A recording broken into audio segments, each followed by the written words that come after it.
Not all views have a meaningful ideal size, and in fact some views have very little sizing data at all. They will happily adapt themselves based on the way we use them alongside other views. This is called being layout neutral, and a view can be layout neutral for any combination of its 6 dimensions. In its purest form, layout neutrality looks like this. Color, .red. Just give me a red color that will fill the screen like that. And this makes sense. The red is flexible, doesn't matter how big or small it is, it'll just resize to fill all the space. Bang. On the other hand, if we'd kept our text hello world and used that red as a background, like that, because the color doesn't actually care how much space it takes up, it will simply read the ideal and maximum and similar from the child, this text view here, and use that for itself. It doesn't really care at the minimum. There is no minimum for the text because, like I said earlier, it's layout neutral for text minimum. It doesn't care. Text will shrink and shrink and shrink, and it's like 1 character per column if it has to. It's flexible on that minimum value. And so the text is flexible, so the background doesn't mind either, inherits that flexibility. If you want to describe this behavior accurately, we'd say this background color has an ideal width and ideal height from the text, a maximum width and a maximum height, still from the text, but is layout neutral for ideal width and ideal height, because the text doesn't care either. In practice, this means the background color will fit more or less snugly around our text, plus a little bit of spacing for leading at the top and bottom, but it'll also adapt downwards if it has a smaller frame. Now, take a look at this code. Now, I'm going to actually turn off the canvas for this. I'm a bit sneaky here. Let's get rid of this, so you can't even see what it's doing. What do you think about it first? And my text has a frame with an ideal width of 300, an ideal height of 200, and then a background red. What do you think that code will do and why? Remember to work backwards. Start with background here and then go to frame and then text hello world. Take a moment to think about it, pause the video, and then continue. Okay, hopefully you had a chance to pause about it, think about it a little bit, it doesn't matter. If you break it right down to components, like a conversation, the flow works something like this. This background has the whole screen to work with. It's given whole space, how much do you want? And because its contents, the red color, are layout neutral, it's happy to occupy whatever space is available. And if this were the entirety of our layout, color red, then it would just fill the screen as you saw, right? But it's not our layout. In this case, there's more, so it passes that proposal, the whole screen, onto the frame, which is layout neutral for its minimum width and maximum width, minimum height and maximum height. So those are ignored, but it does care about ideal width and ideal height. So then pass down to the text, the whole screen. Hey, you can have the whole screen, how much do you want? A text which is layout neutral for minimum width and minimum height, but cares very much about ideal width, ideal height, maximum width, and maximum height. So the text will send back to the frame the 4 values it cares about. Again, cares about maximum width and height and ideal width and height. It'll pass those back to the frame here. But because the frame has provided its own ideal width and ideal height, those values from the text are basically ignored. Text is like, I'd rather be this big for my thing. That's my preferred sizes here. One big long line. It'll be ignored, be overridden in the frame here. This thing will get the ideal width and ideal height changed. It'll ignore the text's values and instead have those values. However, the frame remains layout neutral for maximum width and maximum height. It doesn't care about those, and so it'll get those from the text. Text ends up ideal width and height plus maximum width and height. Frame replaces ideal width and height with its own values, but it leaves in place maximum width and maximum height. It gets those values from the text, which again will fit snugly around the text. Text likes to be a particular size.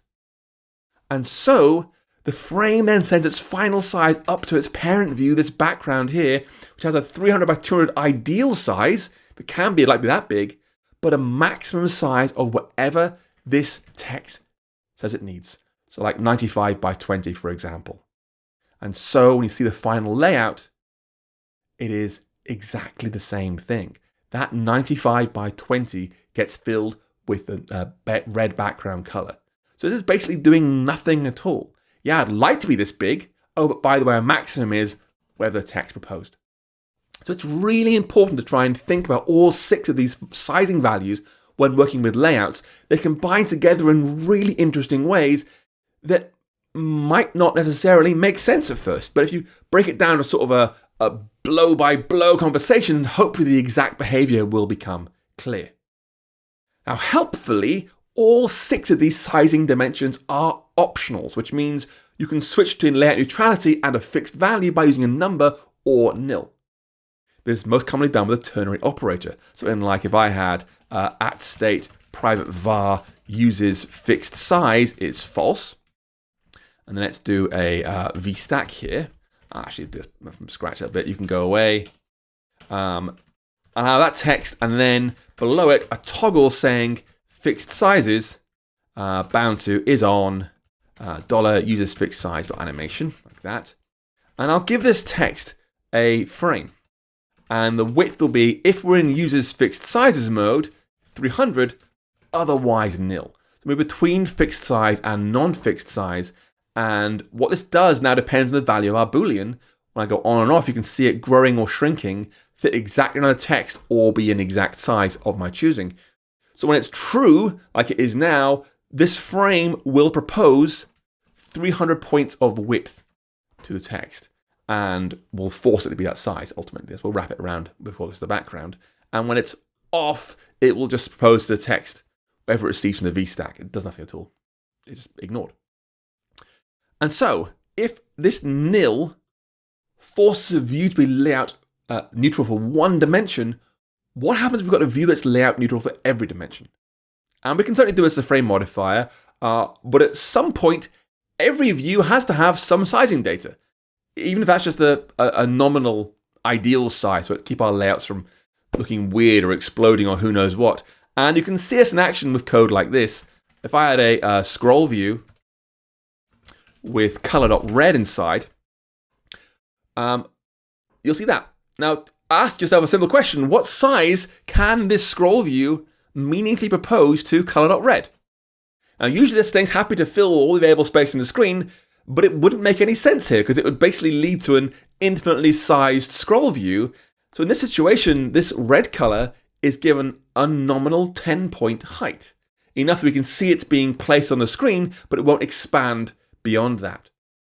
You can get a better idea of what's happening here if you try attaching a frame to the color. Like this, if I said there's a frame, and I'll just fill in all the values at once. You want to hold down Option and Enter at the same time, or Turn, sorry, like that. So min width, I'll say is nil, ideal width nil, maximum width nil, min height nil, ideal height still nil, and then max height, I'll say is 400, and then zap the alignment. And we're now explicitly giving this thing, the color, a maximum height to work with, but it won't matter. It will still stay at 10 points high. Our frame is layout neutral for its ideal height. And this isn't just that the color remains small while the frame grows around it. If you could see, if you wanted to do like a background of blue, for example, for the frame, you won't see it at all. You won't see the background because the frame still has an ideal height for the color it contains. So it said, yeah, you can grow up that big, but how big you should be, the ideal height still comes from the color. It'll still shrink down to nothing at all. We're going to override the ideal height to make it actually change. If I said ideal height is, say, 400, for example, now it will grow. Now the red color will expand to be 400 points high. Internally, the color has an infinite maximum height, but it gets capped to the 400 points offered by the frame. But now the frame won't adopt that 10-point ideal height from the color and instead use 400 points so the color can grow freely inside it.